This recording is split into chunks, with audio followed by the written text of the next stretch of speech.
없었도다. 아멘. 제가 어제 오후에 어떤 우리 페이스북이라는 곳에 이제 그 몇몇 연결된 친구 중에 교수님이 계신데 그분이 글을 하나 탁 올리셨어요. 자기도 내일 주일 설교를 준비 중인데 이 말이 너무 도전이 된다. 이게 제목인즉 죄인도 구원받기를 거절하는 경우가 있다. 그러면서 마크 트웨인이라는 유명한 소설가죠. 그 마크 트웨인의 글을 인용했는데 그게 뭐냐면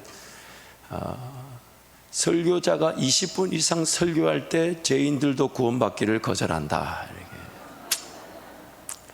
참 많은 도전이 됐어요. 한편으로는 감사해서 야 우리 성도들 대단하다.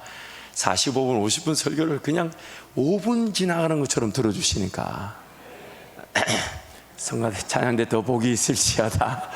5분 지나가는 것처럼 들어주신 거 여러분 실력도 대단하신 건데 한편으로는 야 이건 조금 각성해야 되겠다. 너무 설교가 너무 길어서는 안 되겠다. 벌써 이렇게 말하면서 또 1분이 지나갔어요.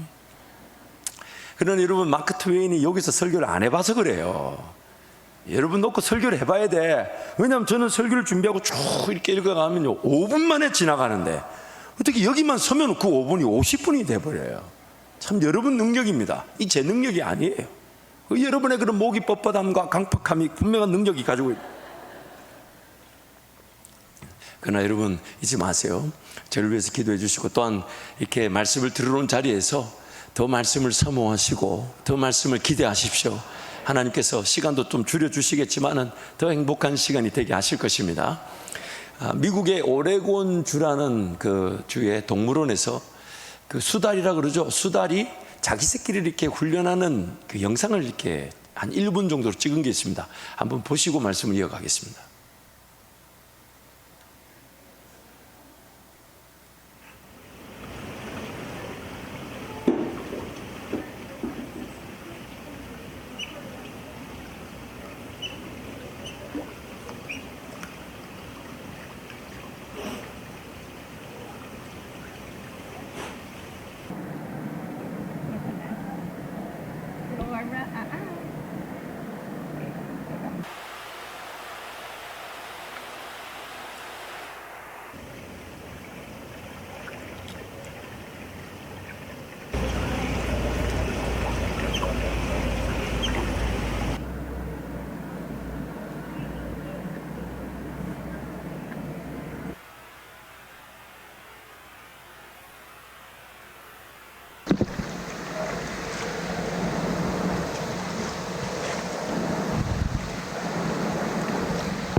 수달이라는 이름 말 그대로 물의 달인이죠. 그런데 그 새끼는 그 물을 한 번도 경험해 본 적이 없습니다. 수달로서의 삶을 살아본 적이 없어요. 마치 우리 인생 같죠. 자기가 살아야 되지만 자기 삶을 살아본 적이 없지만 살아야 됩니다. 그래서 수달이 그런 자기 새끼를 자꾸 물에 소개합니다. 처음에는 먼저 들어가 보기도 하고 안 들어오니까 어떻게 합니까? 그 목을 딱 물어가지고 이렇게 들었다 나왔다 하는데 행복해 보이세요? 수달이 새끼 좋다 좋다 이러고 가던가요?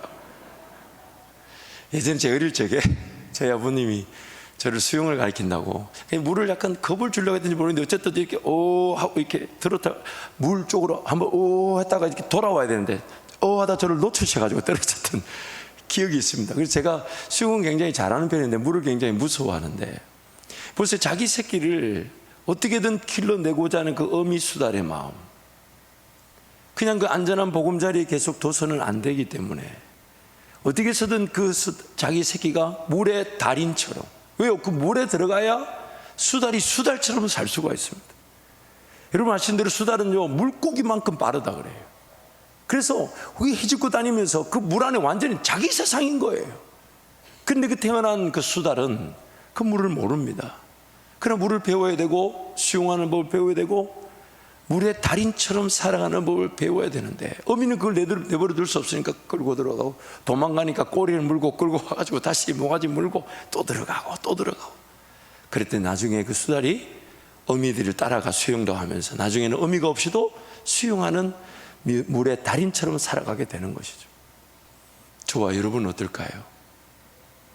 하나님의 자녀로 이 땅에 계획되어져 태어났습니다. 심지어 죄 가운데 빠져 죽어야만 했던 마땅한 자들입니다. 근데 하나님이 찾아오셨어요. 되찾아오셨어요. 예수 그리스도라는 그분의 죽음으로 지불하시고 우리를 되찾아오셨어요. 그러면서 이 땅에 남겨둔 목적이 뭘까요? 하나님의 자녀로 살아가는 것입니다. 그러므로 우리 인생 전체 시간표를 볼 때 우리의 인생의 시간표들은 다름 아닌 하나님의 자녀답게 살아가는 훈련의 시간들입니다. 대부분의 시간이 그 훈련의 시간을 거칩니다. 그리고 그 훈련을 통해 하나님을 깊이 알아가면 알아갈수록 더 하나님을 의지하려고 하고, 하나님 그분이 어디로 인생길 인도하시든 따라가려고 하면서 나중에는 뭐라고 합니까?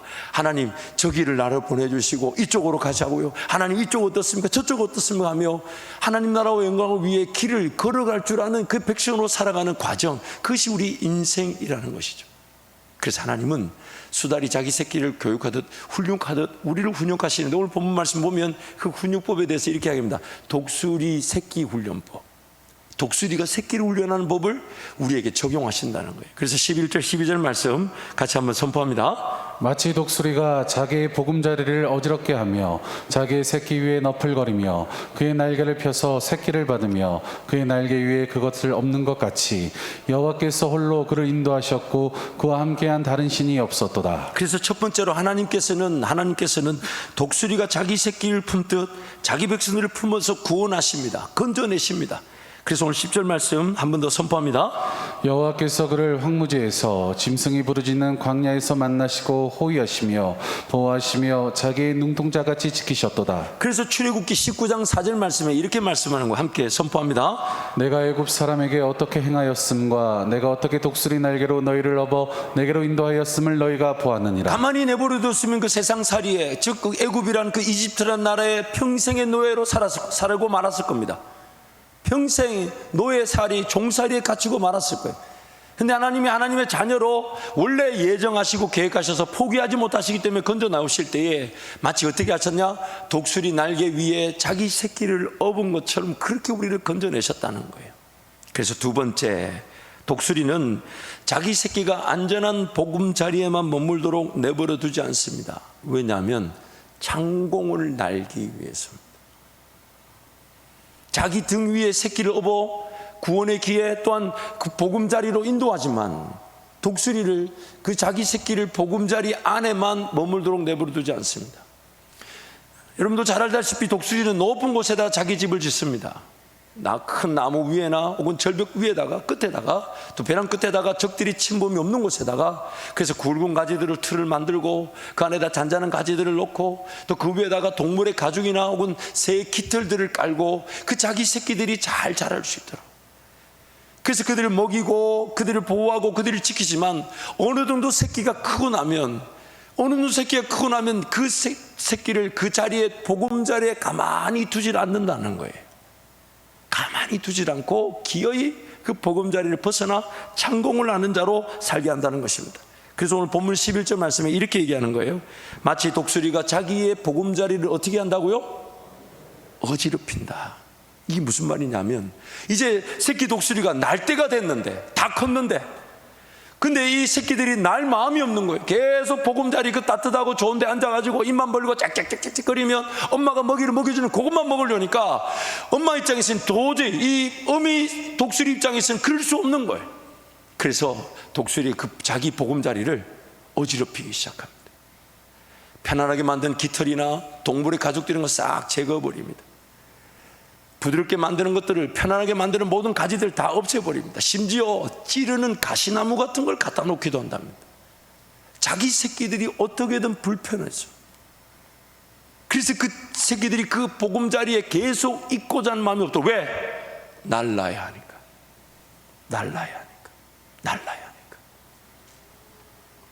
세 번째, 독수리는 자기 새끼에게 나는 법을 보여줍니다. 그 너풀거린다. 11절 말씀 함께 선포하겠습니다. 자기의 새끼 위에 너풀거리며 보금자리 일단 어지럽혀 놓았어요. 다 불편하게 만들어서. 새끼들이 진짜 예전에는 따뜻하고 포근하고 좋았는데 이제는 발 하나 디디기가 쉽지가 않아요. 그렇게 보금자리를 살기 힘든 공간을 만들어 놓고 독수리가 어미가 위에서 창공을 쫙. 그러면 제가 좀 기럭지가 기니까 좀 멋있지 않나요? 이게 참. 무슨 뜻이에요 지금? 물론 기럭지가 꼭 긴 것만 좋은 건 아니에요. 아우 비행기 타면 힘들어요. 몇 번 접어야 되니까. 뭔가 조금 죄송합니다. 좀 약간 재수 없게 느껴지긴 한 것 같아요. 독수리가 보금자리를 어지럽게 만들어 놓고 그 창공을 쫙 나는 법을 보여주는 거죠. 누구한테요? 자기 새끼들한테. 왜냐하면 지금 거기 있어서 안 되기 때문에. 그래서 자기 새끼 위에 너풀거리면 쫙 노는 모습을 보여주는데 이 새끼들이 한 번도 날아본 적이 없잖아요. 한 번도 날아본 적이 없으니까 그냥 멍하니 보기만 하고 배고프다고 짹짹짹거립니다. 그러면 어미 독수리가 어떻게 하냐? 네 번째, 보금자리에만 머물려고 하는 새끼들을 절벽 아래로 밀어버립니다. 날개로 날 수 있다는 것을 가르쳐 주기 위해서요. 절벽 아래로 밀어버린다는 거예요.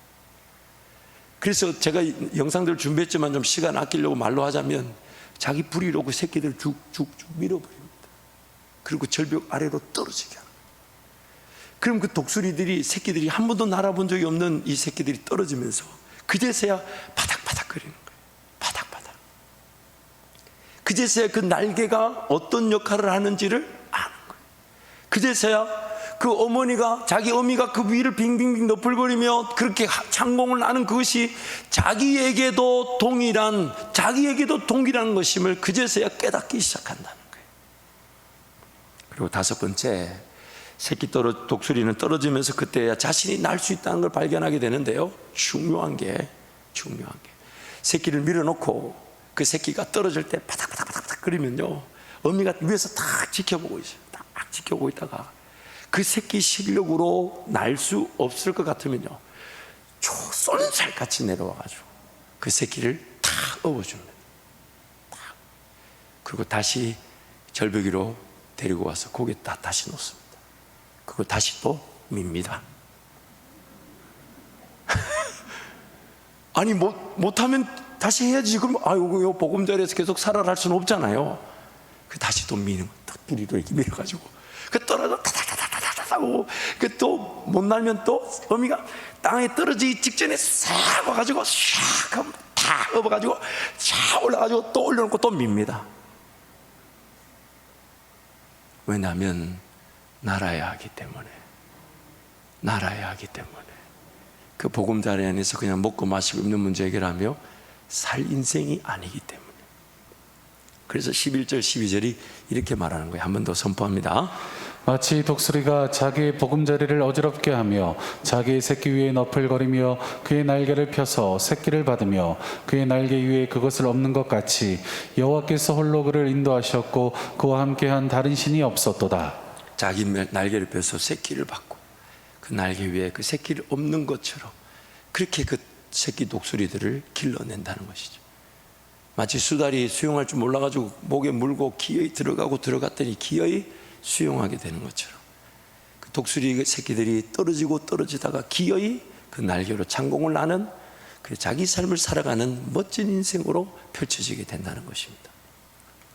하나님께서 자기 백성들을 그 애굽에서 그 이집트에서 끄집어내신 것은 10가지 재앙을 통해 하나님의 그런 위대하심과 광대하심을 그저 목격만 하도록 역사하신 것이 아닙니다. 하나님께서 홍해를 가르시면서 자기 백성들에게는 마른 땅을 지나가도록 인도하셨지만 애굽의 백성들을 수장시킴으로 하나님의 그 전쟁에 능하신 승리 하나님을 그저 감사만 하도록 하기 위한 것이 목적이 아닙니다. 모든 세상 사람들이 볼 때 저 길은 이제 끝이야, 먹을 것 없어 마실 것 없어, 그 광야길로 그 200만 명이 넘는 이스라엘 백성들이 들어갔을 때도 하나님은 하늘의 만나와 반석의 물을 통해 또 낮에는 구름기둥 밤에는 불기둥으로 그들을 보호하시고 그들을 먹이셨습니다. 그리고 그것이 전부가 아니었습니다. 하나님은 약속의 땅에서 하나님과 함께 동행하면서, 그래서 먼저 걸어가시면서 너희들 나를 따라오나, 마치 수영을 모르는 새끼에게 수영을 보여주듯, 마치 나는 법을 모르는 새끼에게 나는 법을 보여주듯 앞서 가시면서 그 모든 걸 해결하신다고 늘 우리에게 약속하셨어요. 그러면서 그 땅을 차지하기를, 그리고 그 땅을 차지할 만한 능력이 없다는 걸 모르시지 않고 그냥 성을 몇 번 돌기만 해도 그 성이 무너져 땅을 차지하게 하시는, 그렇게 그 땅을 차지하다 보면 이제 우리의 자기 백성들이 바뀌고 변화되는 거죠. 어떻게 바뀌고 변화되는 겁니까? 하나님, 저 산지도 내게 주시고 저 영역도 내게 주시고 저 일도 나에게 맡기시고 이 일도 나에게 허락하시고 저것도 나에게 허락하여 주십시오. 이 산지를 내게 주십시오. 그렇게 바뀌어져가는 인생을 꿈꾸고 계신 것입니다. 그래서 앞서가신 하나님을 따라가며 하나님을 먼저 알아가고 하나님을 경험하고, 그러면서 하나님을 닮아가고 나중에는 하나님처럼 살아가려고 하는 그 하나님의 백성다운 삶, 그게 바로 우리가 창공을 날아야만 하는 새끼 독수리와 같은 숙명인 것입니다. 하나님의 나라를 위해 살아갈 사람들. 그러나 우리는 죄로 말미암아 우리 하나님이 마땅한 하나님으로 여겨지지 않는다는 이거부터 틀린 거예요. 여러분 가만히 한번 생각해 보세요. 진짜 신기하고 신기한 일이 뭔지 아십니까? 자연 만물을 보아도 하나님의 창조 사실을 부인하지 못합니다. 나란 존재를 봐도, 그리고 내 인생을 살펴보아도 하나님의 살아계심을 인정할 수밖에 없어. 우리는 이 자리에 왔는데도 여전히 그 하나님께 대한 관심이 없어요. 오늘이라도 삶이 끝나면 우리 모두 하나님 앞에 서서 영원한 천국에 들어갈 것인데, 그 영원한 천국에 대한 소망은 그냥 이 땅에서 그 영원한 천국 가면 이제 면대면으로 예수님도 만나게 되고 우리를 구원하시고 계획하신 그 하나님의 은혜 안에 영원한 안식의 삶을 살 텐데, 그 하나님을 만날 것을 기대하며 살아가는 이 땅의 삶이 하나님께 대한 관심이 없습니다. 하나님의 음성을 들으려고 하지 않아요. 하나님의 음성을 식별할 줄 몰라요.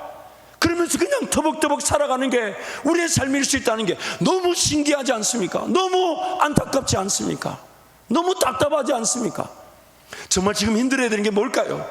물론 인생의 문제일 수 있고 어려움일 수 있습니다. 그런데 진짜 힘든 거는 지금 이 인생의 문제, 어려움 속에 하나님은 어떻게 나와 함께하고 계시는가? 비단한 예로 몸이 아파서 병원에 입원해 보십시오. 아무리 많은 돈을 갖고 있고 아무리 많은 사람을 알고 있어도 내 몸 하나 치료하지 못하는데, 그때 제일 간절해지는 게 뭡니까? 하나님 나와 함께 하시. 하나님. 우리 인생에 제일 소중하고 제일 가치 있는 일이 당연히 하나님이어야 되는데, 그리고 지금도 이 자리에 최소한 천국과 지옥에 대한 동의가 되어져서 하나님을 내가 섬기지 않으면 안 되며 날 위해 죽으신 예수 그리스도를 따르지 않으면 안 된다는 것을 전제하고 온 것인데도 막상 내 삶의 자리에서 하나님 음성에 대한 기대감이 없고 사모함이 없고 그 음성을 식별하고자 하는 그런 뜨거운 마음이 없다는 것, 그것 자체가 신기한 일이죠. 그것 자체가 정말 놀라운 일 아닐까요? 그만큼 그 죄라는 것이 힘이 있어서 우리 눈을 가리고 우리 귀를 가리고 우리 마음 가려놓은 거 아닙니까? 그런데도 하나님은 자꾸만 던지시고 던져서 우리 마음에 그런 벽들이 깨어지기를 바라시고, 그래서 하나님 말씀은 좌우의 날선 어떤 검보다 예리하여 홍과 영과 및 간절과 호수를 찔러 쪼개시는 것은 다름 아닌 우리의 지금 제약된 상태가 하나님 말씀답게 받아들이려고 하지 않고 하나님 음성의 음성답게 들으려고 하지 않으며, 내가 지금 죽어서 하나님 앞에 설 것인데 그 하나님이 궁금하지 않은 채 살아가게 만드는 이 우리 영적 형편이 안타까운 것이란 말이죠. 그러다 보니까 우리 인생, 하나님의 백성들이라는 사람들의 인생의 시기에 보면 한 5가지 형태의 시기가 있는 것 같아요. 첫 번째는 하나님의 자녀이지만 하나님을 잘 모르고 구원의 확신조차 희미한 시기. 우리에게도 그런 시기가 있었고, 교회 바깥에 지금 신앙생활 안 하지만 그 가운데 하나님의 자녀들이 분명히 있습니다. 그러나 그들은 이 구원의 확신조차 없죠. 그냥 살아가는 거죠. 두 번째 인생의 시기는 인생의 우여곡절과 사건 사고들을 통해 하나님의 구원과 은혜와 능력을 확인하는 시기가 있습니다. 우리 모든 성도들은 반드시 이 시기가 있었고, 만약 없었다면 안타깝지만 있게 됩니다. 왜냐하면 하나님 원대로 따르지 않을 때 우리의 욕심, 정욕의 그 길에서 어려움과 아픔을 피할 수가 없어요. 근데도 하나님이 내가 자녀라는 이유로 포기하지 않으시고 구원해 주시니까 그 우여곡절과 사건 사고가 하나님을 만나게 되는 계기가 되는 것이죠. 세 번째 시기는 하나님의 자녀로 살아간다고 하지만 여전히 세상 사례에만 치중되어 있는 시기입니다. 여전히 하나님 나라에 대해 관심이 없어요. 여전히 하나님의 살아계심에 대한 궁금하지 않아요. 그냥 지금 내 직업 좀 잘 되면 좋겠고, 내 가정 잘 되면 좋겠고, 내 하는 일이 좀 잘 되면 좋겠고, 또한 내 삶이 조금 편안하면 좋겠고, 좀 편리하면 좋겠고, 지금보다 좀 더 안정적이면 좋겠다. 그러면 여러분 잊지 마세요. 건강이 중요하지만 건강이 삶의 목적일 수 없듯이, 내가 지금 뭔가 필요한 것이 해결돼야 되고, 내가 있어야 되는 거 주어져야 되며, 내가 복을 받고 내가 잘 돼야 될 이유가 어디에 있을까요? 여러분, 하나님의 살아계심을 믿는다면 하나님 편에서 여러분 기도 제목을 한번 살펴봐 보십시오. 여러분 기도 제목을 한번 살펴보시라고요. 하나님이 정말 그 기도를 응답하셔야 될 이유가 뭘까요? 하나님이 지금 그 기도에 하나님 도우셔야 될 이유가 뭡니까? 좀 더 쉽게요, 복을 받아야 될 이유가 뭘까요? 내가 잘 돼야 될 이유가 뭡니까? 내가 지금 내 있는 위치에서 인정받고 존중받아야 될 이유가 뭡니까? 내 삶의 목적과 직결되는 것입니다. 하나님이 살아계시며 내가 하나님의 지음을 받은 존재라면, 그럼 이 땅의 삶을 살아가는 나에게는 일용할 양식으로 무엇을 먹을까 마실까 입을까 염려하지 말라 하셨으니까, 그럼 내 삶에 남겨진 이유와 목적은 하나님의 영광을 위한 것이며, 그것이 궁극적으로 내가 마치 수자리, 독수리가 자유하던 물 안에서 잠복을 하는 독수리처럼 자유하게 되고 행복하게 될 길인데, 그 하나님의 영광을 위한 건 뭘까요? 하나님의 영광을 위한 게 뭘까요? 만약 그것이 풀려지지 않으면 지금 여러분의 모든 기도 제목들과 또한 그 기도 제목을 가지고 걸어가는 인생길은 다 하나님 앞에서 그냥 어쩔 수 없이 당한 일에 하나님의 구원을 맛보는 계기일지 몰라도 많은 시간이 낭비되게 되고 많은 아픔과 어려움을 직접 당하게 됩니다. 다른 말로 당할 일을 당하고 난 다음에 하나님을 찾게 됩니다. 그러므로 우리 인생은 둘 중에 하나입니다. 내 인생이 내 뜻과 내 생각과 내 방법대로 되지 않음을 알아 하나님을 찾고 구함으로 하나님이 걸어가게 하시는 그 길, 당연히 예수 따르는 길이며, 당연히 성령 충만한 길이며, 당연히 내가 쓰임받고 인정받고 존중받는 길이며, 당연히 내 삶이 사라지면 사라질수록 하나님을 더 기대하며 예배하는 길이 될 것이나, 만약 그 길에 자발적으로 내 자신을 내어드리고 맡겨드리지 않으면 인생길 사라지는 그 방법과 지혜와 지식은 다 인간적인 것에 불과합니다. 그리고 쓰러지고 넘어지고 헤매이고 방황하고 엄청난 상처와 아픔을 피할 수 없는 길입니다. 이미 우리는 충분히 경험했습니다. 이미 충분히 우리는 그걸 압니다. 근데도 하나님이 그 쓰러지고 넘어진 나를 포기하지 못하셔서 오늘 여기에 이 자리에라도 예배할 수 있게 된 것이란, 오늘도 우리는 여전히 두 가지 갈림길에 서 있습니다. 내가 하나님께 자발적으로 내 삶을 내어드릴 것인가, 아니면 억지로라도 내 삶을 찾아오는 자리에까지 가서 기어이 거기 당할 일을 당하고 난 다음에 하나님 구원에 순응해서 달려올 것인가. 하나님은 절대로 하나님의 백성들이 하나님을 만나지 못한 채 세상살이에 성공하도록 내버려두지 않으십니다. 성공하는 것처럼 보여도 반드시 무너질 날이 있습니다. 왜요? 모래 위에 세워진 집이라고 성경이 말합니다. 그러므로 오늘 우리의 삶의 기회는 하나님의 자녀답게 배우고 익히고 적용해보고 순종하여 하나님의 그 권세가 능력이 무엇인지를 경험할 기회로 사는 것이지, 그저 삶 자체가 목적이 아닙니다. 여러분, 사무엘하 7장 말씀 보면 하나님께서 다윗에게 그렇게 얘기하시죠. 너의 자손들을 세워서 이 나라 이 민족을 섬기게 하겠다. 그러나 그들이 만약 죄를 범하게 되면 딱 이렇게 얘기하십니다. 내가, 그러니까 그 자손들을 절대로 포기하지 않으신대요. 죄를 지어도 포기하지 않으시는데, 그 백성들이, 그 세운 자들이 죄를 범하면 인생 채찍과 사람 막대기로 내가 그들을 바로 세우겠다. 내 인생이 하나님 그분이 마치 담아질, 이 그릇에 담겨질 기회로 그릇처럼 비워져서 무엇이든 말씀하시고 무엇이든 듣게 하시고 무엇이든 순종할 수 있도록 내어드리지 않으면 이 그릇과 같은 인생 자체가 채찍이 되어버립니다. 내 인생 자체가 하나님 앞에 맡겨놓으면 하나님 그분이 은혜를 베푸실 기회가 되고 하나님의 자녀와 권세를 맛볼 기회가 되지만, 만약 하나님께 내 삶을 내어드리지 않으면 인생 자체가 채찍이 되어버립니다. 모든 사랑관계가 다 나를 이렇게 어긋난 길로 걸어가고 있다는 막대기처럼 쓰임받게 됩니다. 그래서 오늘 우리는 오늘 내 인생의 시계가 간 이 세상살이에 빠져 있는 건 아닌가? 내게 치중되어 있는 건 아닌가? 하나님 왜 나를 남겨놓으셨을까? 왜 살게 하실까? 내 삶의 방향은 어딜까? 무엇을 해야 되나? 비단 내가 30년, 40년 뒤에 인생의 꿈과 비전까지는 논하지 않더라도 오늘 한 걸음은 하나님께서 인도하실 수 있을 것인데, 오늘 한 걸음은 나에게 말씀하시고 오늘 한 걸음은 내 인생을 주관하실 수 있을 것인데, 그 길은 뭘까? 그게 바로 신앙입니다. 그게 바로 신앙이에요. 그리고 그렇게 한 걸음씩 주님 따라가다 보면 10년의 계획, 20년의 계획, 30년의 계획도 깨달아야 된다면 깨닫게 하실 것이고, 때가 되면 다 이루어지게 하시다. 그 마지막 걸음이 우리 인생의 마지막 날 우리를 구원하신 예수 그리스도를 만나는 천국의 길이 되게 하시는 것입니다.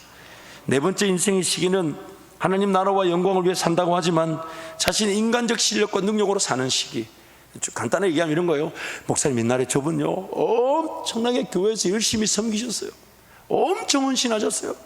엄청 기쁘게 막 수고하셨어요. 근데 지금은 신앙생활 안 해요. 왜 그런 일이 일어나냐? 여러분 혹시 봉사, 수고, 헌신 반드시 필요합니다. 왜냐하면 하나님과의 관계 속에서 사랑을 경험한 자들은 그 사랑을 보답하고 싶어하고 그 사랑을 더 느끼고 싶어할 수밖에 없는데, 그 사랑이 안 느껴지니까 내가 봉사를 안 하는 거거든요. 헌신 안 하는 거거든요. 그래서 그 봉사를 하는 사람들은 다 쓰임받아 영광이며 써주실 영광이지, 내가 이렇게 하는데 저 인간은 왜 안 하나? 내가 여기서 지금 빗자루 들으면 지는 딱 쓰레받기 두고 와야지. 그리고 떨어져 나가버리죠. 무슨 얘기입니까? 자기 힘으로 하나님을 섬기려고 하는 거예요. 마치 모세가 애굽의 군사를 때려 죽일 때에 그 모든 이스라엘 백성들이 모세를 통하여 하나님이 애굽 그 이스라엘 백성들을 건져내실 것을 알 줄로 알았지만 오히려 그들이 고발해서 광야로 도망가 40년을 거기서 광야에서 그냥 삶을 포기한 채 살았습니다. 그런 모세에게 하나님 찾아오셔서 뭘 보여주셨습니까? 떨기나무에 불이 붙었다. 여러분 떨기나무 아시죠? 그 탱자라고 해서 열매도 달리는 건데, 그거는요 생가지도 불에 잘 탑니다. 타닥타닥 하면 얼마나 잘 타는지 몰라요. 근데 그 떨기나무에 불이 붙었는데 떨기나무가 소진되지 않대요. 타지 않는데. 하나님의 성령으로 헌신하고 수고하는 것인데, 여러분 삶도 마찬가지입니다. 성령 하나님께서 인도하시며 성령 하나님이 힘을 주시고 성령 하나님이 계획하시고 성령 하나님 그것을 순종하게 하시고 성령 하나님 열매를 맺게 하실 텐데, 그 성령 하나님에 대한 관심이 없이 살아가는 것은 다 인간적인 힘이에요. 인간적인 힘이에요. 그리고 그것은 결국 나를 지치게 만들고 나를 병들게 만들고 나를 더 어렵게 만들 뿐입니다. 그래서 인간적인 힘으로 사는 이것도 인생을 지나가면서 또 배우게 되죠. 그러나 마지막으로 궁극적으로 하나님의 자녀로서의 삶은 오직 하나님을 의지하고 따르는 것만으로 가능함을 깨닫고 날마다 자기를 부인하면서 동시에 현재의 삶의 위치에서 하나님과 동행하고자 하는 것, 이것이 오늘 우리를 향한 하나님의 뜻이죠. 근데 안타까운 것은 어제까지 성령 충만했다가도 오늘 또 쓰러지고 넘어질 수 있는 게 우리 인생이다 보니, 그래서 성경이 이렇게 말합니다. 날마다 날마다 날마다 자기를 부인하고 자기 십자가를 지고 나를 따를 것이니라. 주님이 그렇게 말씀하셨어요. 그래서 일용할 양식이라고 하셨어요. 어제 것으로 오늘 살 수가 없다는 것입니다. 그래서 하나님은 지금 독수리처럼 우리를 훈련하기를 원하십니다. 우리 인생이 그냥 그 세상살이나 혹은 자기가 원하는 삶의 그 보금자리 안에 머물기를 원치 않으시는 거예요. 그래서 어떻게든 하나님이 개입하신다는 거예요.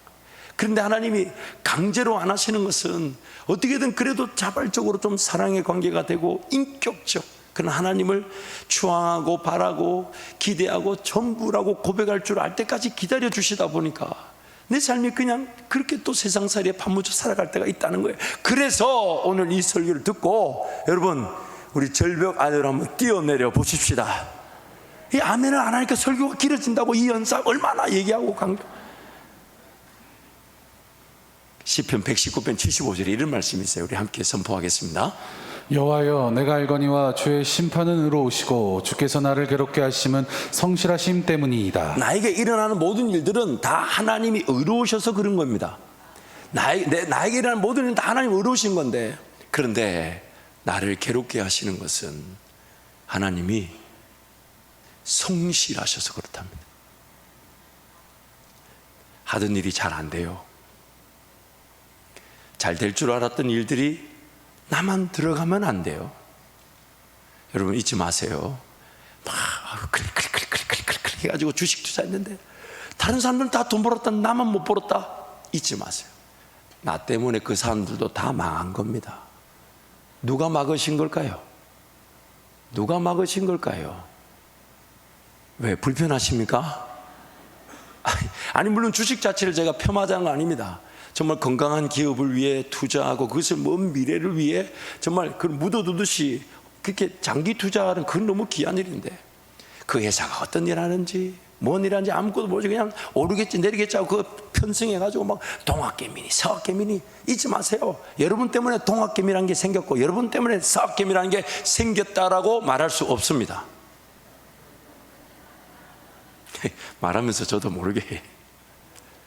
왜냐하면요, 하나님이 나를 하나님 그분 없이 잘 되는 길에 내버려 두지, 아니 내버려 둬야 되겠어요? 내버려 둘까요? 어떻게 해서든 달래가지고 돌아오도록 만드시지 않겠습니까? 그래서 여러분 혹시 지금 일이 잘 안 되십니까? 잊지 마세요. 하나님이 성실하셔서 나를 흔들어 깨우시는 것입니다. 지금 하나님을 잘 모르겠고 오늘 아침에도 누가 가자 해가지고 오신 분 진심으로 감사합니다. 진심으로 감사한데, 그래도 이 발걸음이 하나님께서 흔들어 깨워주시는 발걸음, 하나님 더 놀라운 은혜를 누리게 될 것입니다. 그래서 어려운 게 아니에요. 힘든 게 아니에요. 잊지 마세요. 하나님이 우리와 함께하고 계셔서 나를 괴롭히시는 건, 나를 어렵게 만드시는 것은 다름 아닌 날갯짓을 가르쳐 주시기 위해서, 하나님과 함께 저 창공을 나는 그 은혜의 길을 걸어갈 수 있도록. 그래서 정말 내가 뜻밖했던 문제 어려움에 직면하며 심지어 제 가운데 사로잡혔을 때 마치 절벽 아래로 떨어진 것 같은 그런 느낌을 가질 때, 여러분 잊지 마세요. 하나님은 나를 더 정결케 하기를 원하시며 더 새롭게 하기를 원하시며 더 하나님을 부여잡기를 원하시는 것입니다. 그래서 우리 이사야 40장 1절에서 8절 말씀 함께 선포합니다. 너희의 하나님이 이르시되 너희는 위로하라, 내 백성을 위로하라. 너희는 예루살렘의 마음에 닿도록 말하며 그것에게 외치라. 그 노역의 때가 끝났고 그 죄악이 사함을 받았느니라. 그의 모든 죄로 말미암아 여호와의 손에서 벌을 받으리라 할지라 하시니라. 외치는 자의 소리여 이르되 너희는 광야에서 여호와의 길을 예배하라.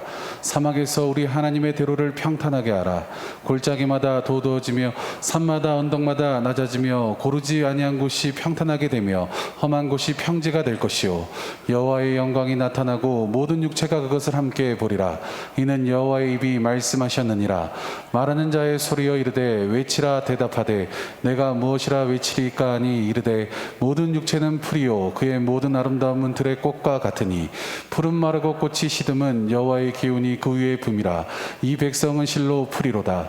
푸른 마르고 꽃은 시드나 우리 하나님의 말씀은 영원히 서리라 하라. 아멘. 하나님께서 백성을 위로하시고 회복시키시는 일을 예언하시면서 그 일이 시작되는 것을 이렇게 말합니다. 풀이 마르듯 꽃이 시들듯 인생이 그렇게 될 것이다. 제가 이 부분에 대한 설교 내용을 2019년에 했는데 다시 한번 재인용하겠습니다. 풀이 마르고 꽃이 시들듯이 우리 인생에서 마르고 시드는 일들이 늘 존재합니다. 하나님을 섬긴다고 하는데, 예수 믿고 구원 얻어 하나님의 자녀가 되었다고 하는데 시들고 마르는 것과 같은 일들이 일어난다는 것입니다. 그 이유는 지음을 받은 존재가 자신의 능력과 실력으로 삶을 살아가려 하기 때문에 하나님의 기운이 불어 쓸모없고 필요 없는 것들을 시들고 마르게 하신다는 것입니다. 더 나아가 하나님의 의한 것이 아닌 모든 것들, 인간적 노력과 정성 등을 철저하게 시들게 하십니다. 왜냐하면 내버려두면 공든탑이 무너지듯 인생이 더 크게 아프고 어려워지며 소중한 인생이 낭비되고 허비되기 때문입니다. 하나님의 능력으로 사는 법을 가르쳐 주시기 위해 모든 인간적 것들이 마르는 풀과 시드는 꽃과 같다는 것을 알게 하시는 것입니다. 하나님이 지금 인생을 이렇게 쓰고 계신 거예요. 그걸 알면 미리 하나님 앞에 나를 부인하고 나를 내려놓고 자기를 죽임에 처하게 만들어 주님만을 바라볼 텐데, 이걸 모르니까 자기를 부인할 마음이 없고 자기 죽음을 인정하지 않고 여전히 내가 뭔가 할 수 있고 또 해야만 한다는 그 부담으로 인생을 살아갈 수 있다는 것이죠. 그래서 하나님이 그 백성을 위로하고 그 백성을 회복시키실 때 제일 먼저 하시는 일, 여호와의 기운이 그 인생에게 불어서 갑자기 시들듯이 일이 안 되고 어렵고 또 심지어 식어지고 식상해지고 그런 아픔 가운데 처하게 하실 때도 있다는 것입니다. 그래서 조한 칼빈의 이사야서 주예를 보면 하나님께서 자기 백성을 영적으로 새롭게 하실 때 하나님을 대적해서 높아진 육신의 모든 영광과 아름다움을 시들게 하고 쇠퇴케 한다. 또한 찰스 스펄전이 이렇게 얘기했습니다. 지금도 성령은 우리를 영적으로 풍성케 하기 위해 육적으로 쇠퇴케 한다. 육적으로 쇠퇴케 한다. 그러므로 오늘 우리는 둘 중에 하나입니다. 내가 자발적으로 나를 부인하고 나를 내려놓고 좀 하나님을 찾고 하나님을 구하든지, 아니면 그냥 사라진 길에서 그래도 나를 도우시고 건져주시는 하나님을 경험하든지, 이 둘 중에 하나입니다. 우리는 어차피 인생이 포기되지 않잖아요. 하나님 날 포기하지 않으십니다. 하나님 여러분 포기하지 않으십니다. 그리고 반드시 창공을 난 독수리처럼 자녀로 살아가게 하실 것인데, 그래서 오늘 또 이 말씀을 통해 우리에게 기회를 주시는 거예요. 여호와께로 돌아가자. 여호와께로 돌아가자. 여호와께로 돌아가자. 기도의 자리, 예배 자리로 돌아가자. 하나님을 알고 하나님을 얻고 하나님을 따르며 하나님께 순종할 때 하나님을 가까이 하라. 그러면 너희를 가까이 하시리라. 하나님을 가까이 하라. 그러면 너희를 가까이 하시리라. 그렇게 하나님께서 은혜를 베풀어 주실 것입니다. 그래서 시편 107편 23절부터 31절인데요. 한 절씩 교독하겠습니다. 배들을 바다에 띄우며 큰 물에서 일을 하는 자는 여호와께서 행하시는 일들과 그의 기한 일들을 깊은 바다에서 보나니 여호와께서 명령하신 주 강풍이 일어나 바다 물결을 일으키는도다. 그들이 하늘로 솟구쳤다가 깊은 곳으로 내려가나니 그 위험 때문에 그들의 영혼이 녹는도다. 그들이 이리저리 구르며 취한 자같이 비틀거리니 그들의 모든 지각이 혼돈 속에 빠지는도다. 이에 그들이 그들의 고통 때문에 여호와께 부르짖으매 그가 그들의 고통에서 그들을 인도하여 내시고 광풍을 고요하게 하사 물결도 잔잔하게 하시는도다. 그들이 평안함으로 말미암아 기뻐하는 중에 여호와께서 그들이 바라는 항구로 인도하시는도다. 함께합니다. 여호와의 인자하심과 인생에 행하신 기적으로 말미암아 그를 찬송할지로다. 만약 인생이 여러분 뭔가 어려움을 당한 것 같으십니까? 혹은 내가 지금 하나님을 알아야 될 것 같은데 알고자 하는 마음이 없는 것 같으십니까? 지금 하나님 내 삶에 도대체 어떻게 역사하실까 궁금하십니까? 근데 뭔가 잘 안 되고 어렵고 힘들고 지쳤습니까? 잊지 마세요. 배는 항구에 정박해 있기 위해 지어진 존재가 아닙니다. 배는 거친 바다 위를 항해하기 위해 만들어진 것입니다. 근데 우리는 자꾸 어디다가 배를 대어놓으려고 그래요. 인생을 자꾸 대어놓으려고 그래요.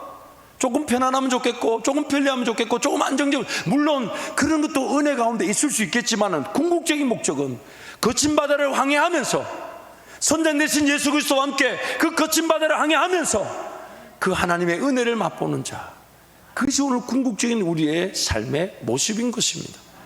그래서 자꾸 어디다 배를 대어놓으려고 하지 마시고 거친 바다로 나아가려고 하십시오. 하나님 제 삶의 형편하시니까 제가 어떻게 순종할까요? 무엇을 순종할까요? 무엇을 따를까요? 무엇을 한번 시도해 볼까요? 하나님 무엇을 원하십니까? 제 삶에 하나님 어떤 길을 걸어가기를 원하십니까? 하나님 지금 당장에 순종할 만한 능력도 없고 그 길을 알지 못한다 해도 하나님 내 길을 인도하실 수 있으시니까 하나님 내 길을 주장해 주시고 인도해 주시고 이끌어 주십시오. 그래서 길이 보이지 않아도 발을 내디디면 거기가 길이 되게 하실 것입니다. 그래서 차라리 배 안에 있는 것보다 예수님 보고 발을 한번 내밀어 바다 위로 걸어가는 베드로와 같이, 물론 또 빠져 들어가도 여러분 잊지 마세요. 배 안에 있는 것보다 물 위로 걷는 게 낫고 배 안에 있는 것보다 좀 빠져 들어가도 주님이 날 건져주시는 게 낫지 않겠습니까? 주님이 날 건져주시는 게 낫지요. 그렇다면 한번 시도해 보는 거예요. 기도하면서 정말 기도에 한번 올인해보고 말씀에 한번 올인해보고 어떻게든 하나님을 좀 더 찾고 하나님을 좀 더 의지하고 하나님 좀 더 바라고 아멘 할 때까지 할 겁니다. 그래서 하나님이 나를 저 창공을 나는 독수리처럼 그렇게 날개 만들어 주실 것입니다. 우리 이사야 40장 27절부터 31절 말씀 함께 선포합니다. 야곱아 어찌하여 내가 말하며 이스라엘아 내가 이르기를 내 길은 여호와께 숨겨졌으며 내 송사는 내 하나님에게서 벗어난다 하느냐. 너는 알지 못하느냐 듣지 못하느냐. 영원하신 하나님 여호와 땅끝까지 창조하신 이는 피곤하지 아니하시며 곤비하지 아니하시며 명철이 한이 없으시며 피곤한 자에게는 능력을 주시며 무능한 자에게는 힘을 더하시나니 소년이라도 피곤하며 곤비하며 장정이라도 넘어지며 쓰러지되 오직 여호와를 앙망하는 자는 새 힘을 얻으리니 독수리가 날개치며 올라감 같을 것이요 다른 박질하여도 곤비하지 아니하겠고 걸어가도 피곤하지 아니하리로다. 독수리 날개쳐 올라가는 나 주님과 함께 주의 사랑 안에 독수리 날개쳐 올라가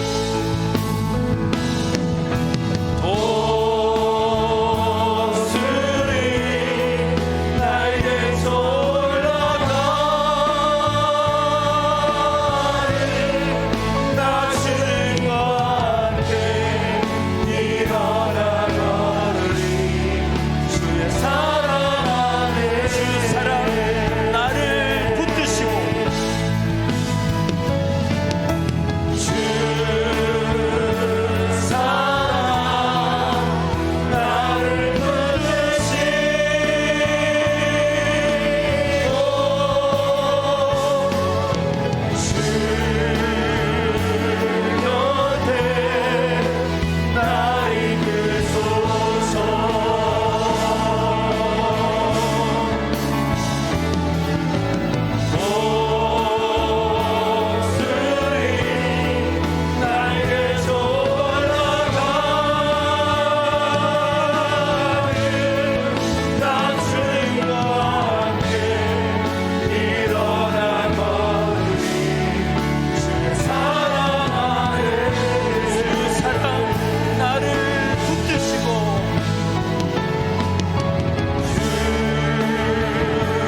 아직까지 그 보금자리에 그냥 있는 듯 보이는 그런 상태에 있을 수도 있겠죠. 혹은 끝이 보이지 않는 그 어딘가에 떨어지고 있는 듯한 그런 느낌을 가질 때도 있습니다. 그러나 잊지 마세요. 하나님께서 나와 함께하고 계셔서 어떻게 나와 함께하고 계신지를 확인시켜 주실 것입니다. 염려하지 마십시오. 두려워하지 마십시오. 우리 하나님을 찾으십시오.